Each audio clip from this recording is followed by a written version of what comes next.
Nice. Like that there, that's obviously perfect. See the nick, go with the ball. Hi, I'm Ben Foakes, Surrey County Cricket Club, doing a little introduction to keeping with Ray Nichols.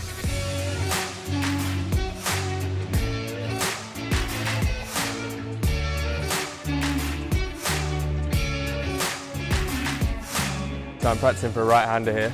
So every time I'm trying to move like in sync with the ball, and obviously keeping my head as the main thing that guides me. So I was struggling a little bit with wobble and I was tensing up. Like I can't stress enough how important it is just trying to make these as heavy as you can, because that for me kind of changed my keeping.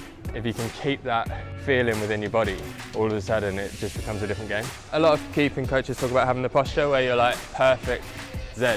For a guy like me who's quite tall, my head comes off the ball.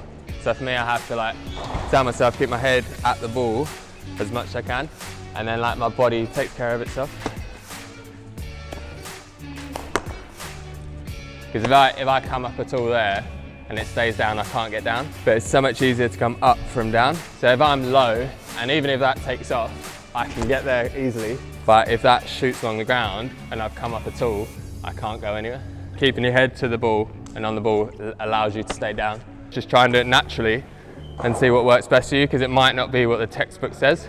Trying to work on your weaker hand as well, because obviously you're not generally as good at catching as that. Tracking the ball left and right hand, but making sure you track the ball with your head and just getting that groove of like making everything feel good and like in a good rhythm.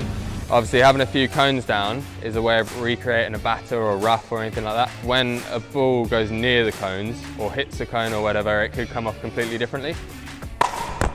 So like that there, that imitates the ball hitting the rough, and that feeling that you get. Like that's the perfect ball, because right in the middle, I'm not sure what that's doing. So as hard as it'll get, it's not going to get worse than that for a keeper. But because I stay relaxed, you can adapt to it and adjust. But it all comes down to having a good base and staying low. The next level of that drill, obviously you've got that distraction, but then if you have a batter in as well, that creates double the sort of effect. But if you can make it harder in practice, then ideally it feels easier in a game and you're in a better place.